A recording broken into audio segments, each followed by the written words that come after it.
So when I think of worship, I always kind of think of it. That's where my mind goes immediately to. I understand, or I have heard over the years, that worship is more than just the music, and that makes intuitive sense to me. I just want to know, what else is it exactly does it mean? What does it mean biblically to worship God, and what is expected of us from God? So.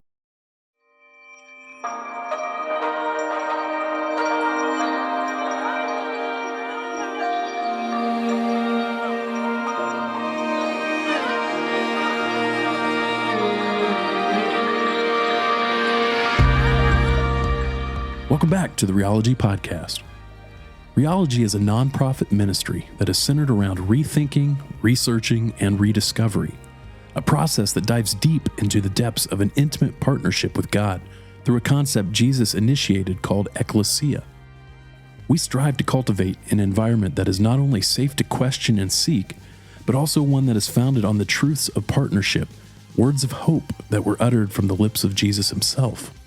So in this podcast, we'll question Christian tradition, we'll investigate God myths, and we'll listen to those who are stirring, questioning, and desperately seeking more of what God is doing in and around us each day.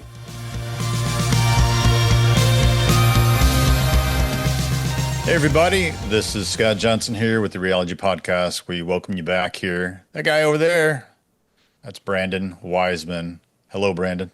Hello, Scott.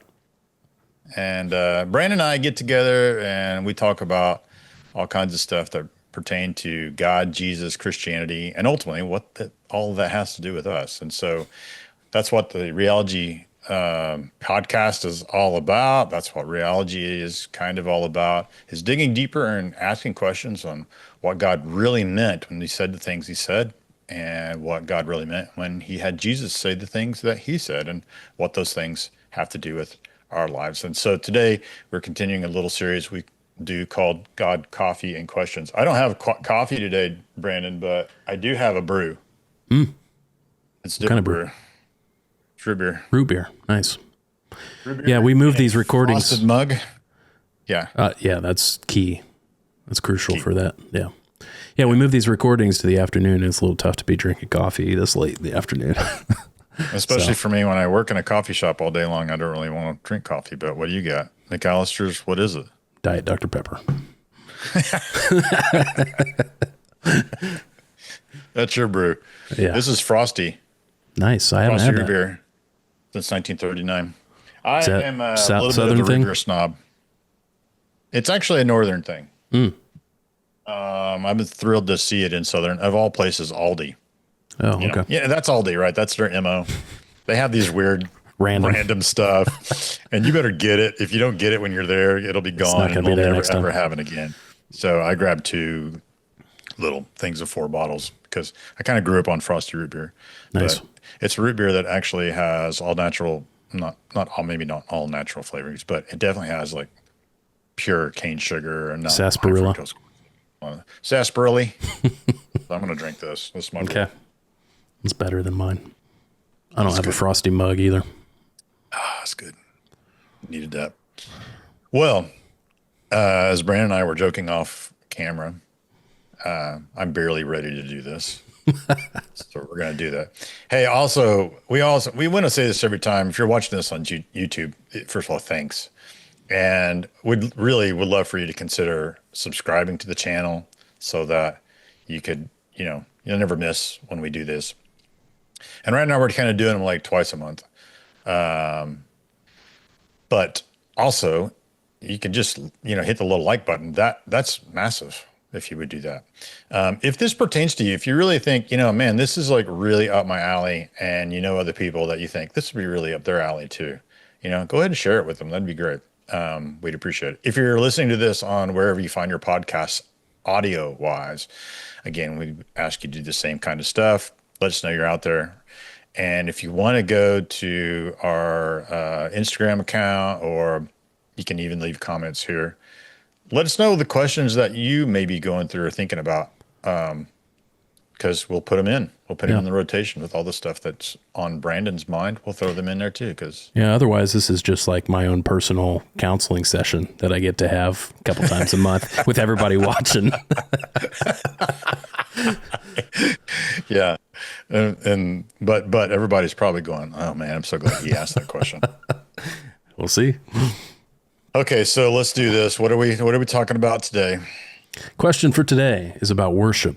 So, even going back to Fortville, when we were there together, we led worship together. And I've been not leading, but playing in a worship band for a couple decades at this point. And it's been a big part of my life. And so when I think of worship, I always kind of think of it. That's where my mind goes immediately to. I understand, or I have heard over the years, that worship is more than just the music, and that makes intuitive sense to me. I just want to know, what else is it exactly does it mean? What does it mean biblically to worship God, and what is expected of us from God? So, well, you're bringing up our past and our history together. Obviously, for those listening or watching that don't know, Brandon was actually he's just a teenager boy when I came to town and became his youth minister. So yes, you turning 40 this year, by the way. Yeah. Why'd you do that, man? Oh man, that's a low blow. Anyway, yes. So I was only 16 when I met you. No, it doesn't work. Close. Okay. So yeah, you helped me lead worship, and worship's a real tricky word because we use it again, we talk about words that are just used so flippantly in the realm of Christianity that we come to see them as either connected to like 4 or 5 different definitions that are super loose, or in this case, like really one. Yeah. Right. It's what we do on Sunday morning. We go to God's house and we worship him. Get slapped onto that part of the service for Sunday morning. Yes. Yeah. So, and so that is worship. And for a lot of people, the vast majority of Christians, I would guess, that's like 3 songs and, or 4. And then there's a sermon. For you and me, when we were doing worship services in Indianapolis area, we were actually kind of, honestly, kind of looking back at it, it's kind of cool that we were able to have a very own specific student or teenage worship service on Sunday mornings in conjunction with the adult one that was going on down the hall. And so for us, we were always really kind of setting the stage for what I wanted us to all understand what worship was, which was a time to really connect with God through a series of events that we would do, and not really just be the 3 or 4 songs that led into the sermon. So I don't know if you remember, but we had like 3 different styles of worship. So we had live, which was with electric guitars and all that kind of stuff. And it pretty much was, Yeah. It's what most Protestants will think of as worship nowadays. Yeah. Yeah. 4 or 5 songs, and then maybe like a skit or a video or something like that. And then me teaching or somebody else teaching or whatever.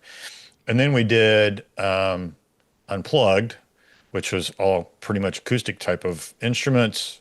And it was a little more chill, but still kind of like, what most people experience. But for me, my favorite by far was what we called circle worship, where it was primarily just me and you with 2 guitars. And we had, books like songbook kind of things that I'd made in binders and stuff scattered on the floor. We were all circled around in like couches and chairs and stuff like that. It was candle lit. And students, before they even came in, would take their hands and put them into the laver. And that was like a preparation for them to prepare their hearts to come and really kind of like, connect with God and let God know how they're feeling that day, and let God talk to them. And then it would come in, and then it would pick up a songbook, and we had no agenda really. I mean, they just said, "Hey, let's sing this." Okay, we would start playing that, sing that, and then we would do maybe some prayer stuff, some communion stuff, and stuff like that. But to me, those were the moments that really stand out. And then we would do that kind of worship whenever we went on the road to like conventions and conferences and stuff like that. Yep. So, our version of worship, we have a foundation that's very, very different. I was going to say, I haven't seen that anywhere else since then. No. It's funny too, because I have a lot of people ask me, and over the last several years, they will ask me, hey, where do you go to church, or where do you go to worship? And, I will tell them that, Robin and I pretty much looked for churches for a year.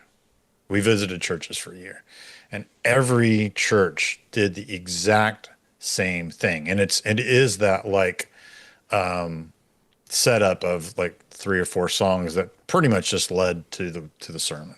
Yeah. And I've been on the back end of that too, where when I was involved in church planning and stuff like that, our business meetings, if you want to call them business meetings or planning meetings or whatever, they're pretty much dominated by the worship service. Yeah. And how did we think this last one went? Now, how do we set up this next one? And honestly, every one of those the center was the sermon. Yeah. And the music and the other elements were just helpful for people to get ready to hear this topic. Yep. And even the songs, maybe the name of the songs or whatever, they were picked to match the sermon series or whatever. So sometimes a stretch. Most times. I see where you're going with this, but that's a stretch. Yeah, it's only connected by a word. That's it. So for me and you, it's I think you and I probably have a pretty good, healthy understanding of what a worship service, could really look like, to the point where people would be like, I really like this. I want to be a part of this. And matter of fact, in the ministry in Indianapolis area, in Fortville, that you and I were a part of, we had that teen worship service, but we had adults and young adults coming from down, in big church, because they're like, why can't we do this down there? You guys this is cool. So, a little harder to sit in a circle with a couple hundred people, but it is a little harder, but, I welcome the challenge. So those are like, I love those moments, man, and those are the things that stick with me. And unfortunately, you're right. Those have like set the bar high for me. And any other place I go to, like you said, doesn't come close to the feeling or experience. And I think the main thing with what we did, again, it was designed for people to be able to connect with a real God and not just come and sing some songs or go through some sort of motions, of a lot of worship services. Yeah. I don't know about you. I'll get your take on this. When I go to some worship services and like the very first song, people are standing with their hands up, and I'm like, dang, either you really came prepared today, or it's kind of a Pavlov's dog, They hear the first chord, and that's what prompts the hands to go up. Hands go up. Hands go up. Yeah. So I don't know. Sometimes, what do you think?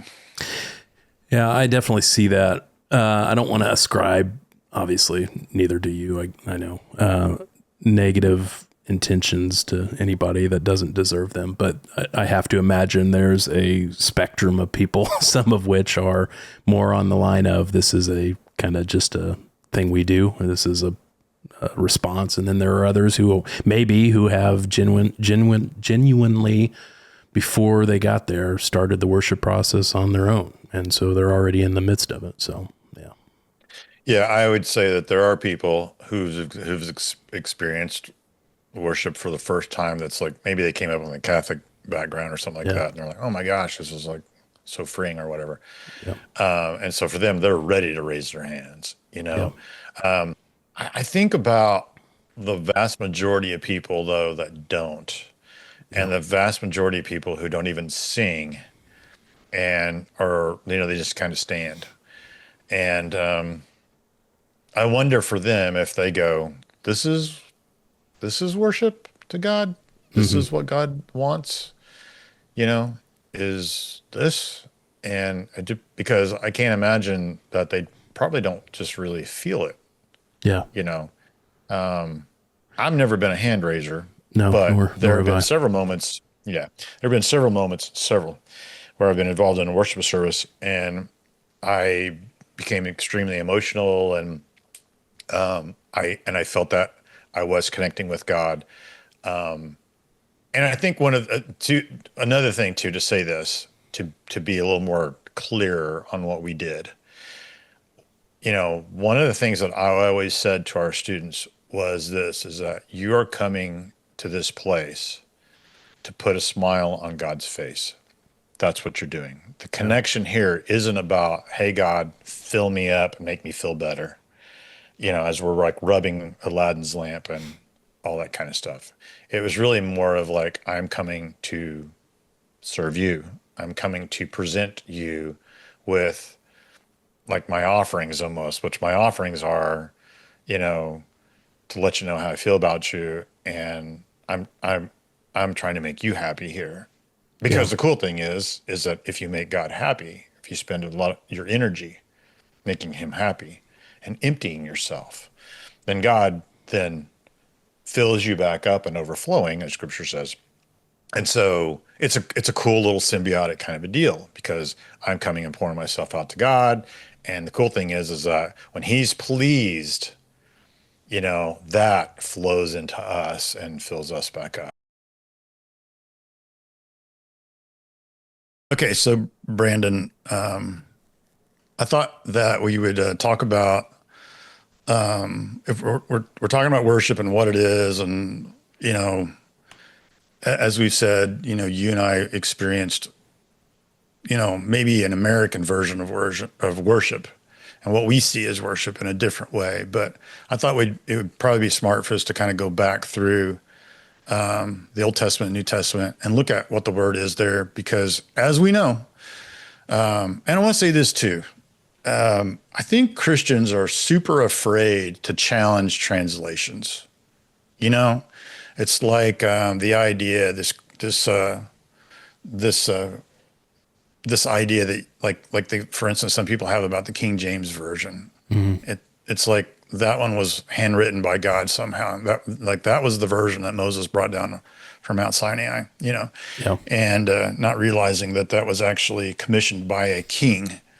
And it had stipulations that the king had. So none of them are perfect, I don't think, but the goal shouldn't be to find it perfect, but to try to perfect even more translations for our modern culture. And so I wanted to do this because this word the word worship probably should not be used to translate what's behind the Old Testament. And I'll tell you why. So in the Old Testament, let's say, for instance, there's Genesis 22, verse 5. And this is when Abraham finally gets a son, right? It's in Isaac. God finally fulfills his promise. And now, as we talked about a few episodes ago, you know, now God has asked him to go and like offer his son up to God. And so this is what Abraham, when they get there, this is what he says in Genesis 22:5. He says, so he said to his servants, because, you know, he had people come with him to go do this. This wasn't just a 10-minute little jaunt. They were going to go over here and do this. It was probably like a weekend, a guy's retreat in a weird way. The worst one ever. The worst one ever. It turned out okay, but whoa. So Abraham says to his servants, hey, you two stay here with the donkey while the boy and I go up there, and we will, here's the word, worship, and then we'll return to you. And so the word worship here is the Hebrew word shachah, or shakah, however you want to do it, if you don't want to spit phlegm at somebody. Shachah. It literally means to bow down in a prostrate form, not prostate. That's the something different, something way different. But to bow down, fully prostrate, to the ground, literally. And it's basically a show of respect, a show of humility, allegiance, fidelity, devotion. And if you think of not only was this like something that was done as an Eastern cultural kind of a deal, but I mean, you can simply think of like kings, people bowing down to kings and stuff. Have you ever, do you have HBO Max? You guys subscribe? We did for a while. We don't anymore. Did for a while? Yeah. They have a miniseries show called John Adams. Did you see that or no? So I think, I'm a huge history buff, and this is just a miniseries, limited series on John Adams. And the second president of the U.S. Is that who we're talking about? Yes.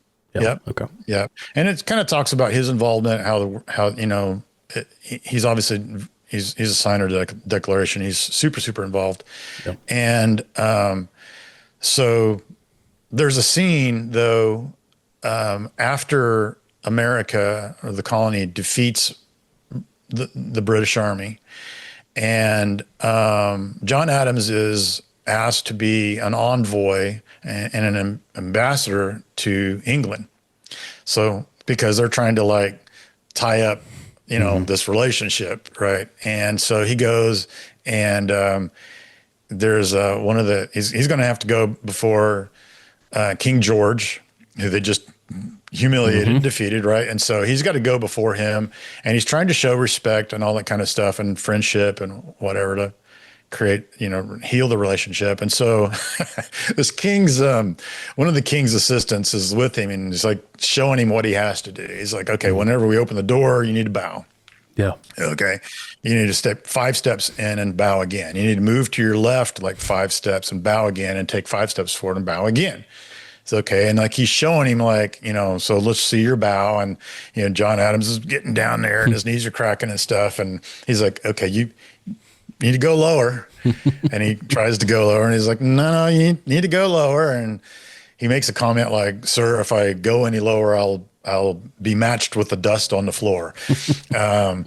So like, this is the idea, right, of like going lower and lower and lower. This Hebrew word occurs 179 times in the Old Testament. And most of the time it is translated as bowing down. And for some reason, we, in other areas, we've translated as worship. And maybe, I don't know this, but maybe in certain aspects where it's translated as worship, it's being used to, as a life devotion towards somebody, not just to a show of respect. Because we have in Genesis 33, Jacob and Esau, the two brothers, and Jacob steals his brother's, Esau's birthright, and he has to flee for his life. So years later, he gets word that his brother's looking for him, and he's freaking out and panicking, and there's no way to get around it. He's going to have to meet his brother. He's actually asked all of his entourage and family and everything to go like across the river to like go into safety. And then he'll meet his brother. And so what does he do in Genesis 33 when he reunites his brother? He bows down to the ground, prostrate to the ground 7 times. It makes me think of John Adams, right? Yeah, right. 7 different times he's bowing down all the way down to the ground. You might abdicate that he's just like scared to death his brother's going to kill him and seek revenge. But the bottom line, he's just trying to show a sign of respect. And so it's not translated as worship. There. Yeah.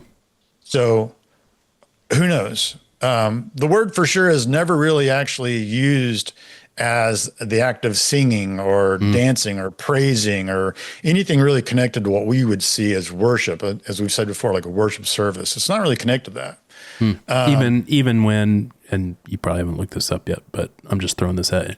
Even when like David talks about worshiping with, he says, his famous, I'll become even more undignified than this, when he's, leading the march there, and he's got, I think it mentions musical instruments and stuff, but maybe he doesn't use the word worship there.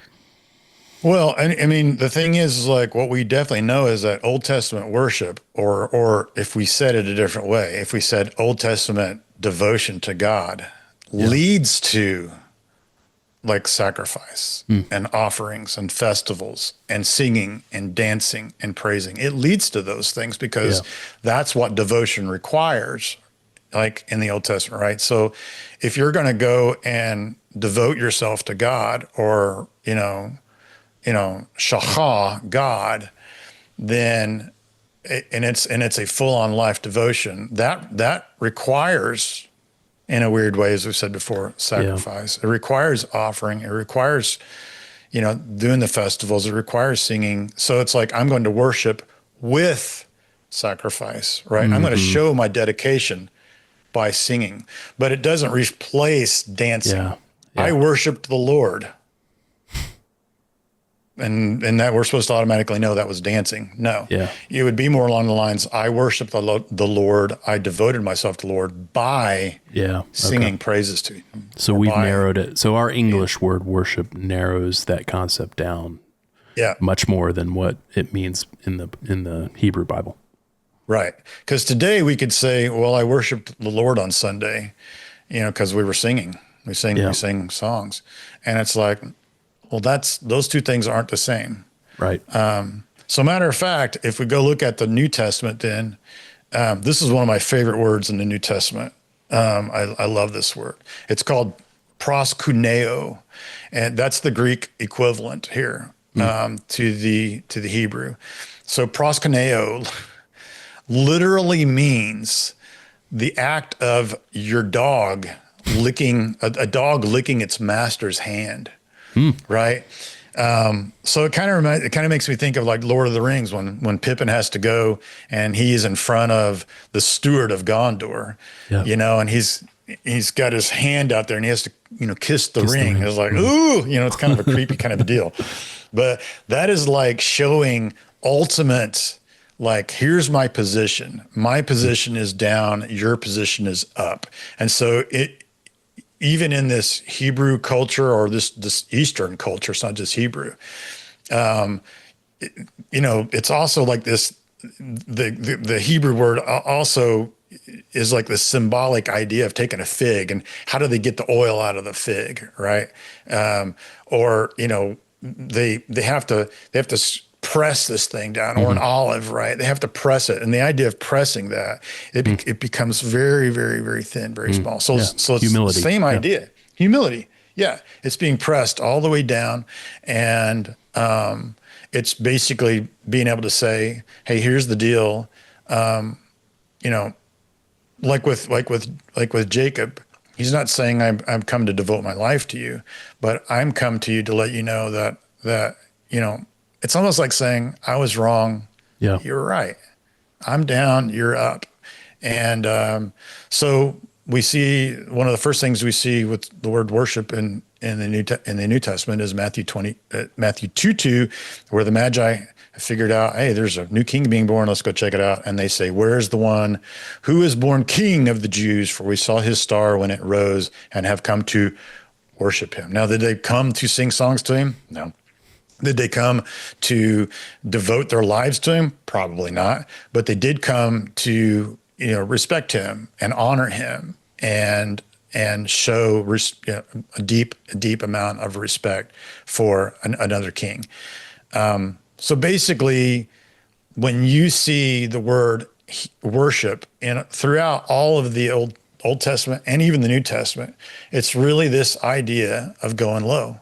It's this idea of really, of self-sacrifice, kind of like what we talked about a living sacrifice is, right? So like if you want to get with God and you want to be a part of this ecclesia, this partnership, well, there's two pieces of the puzzle.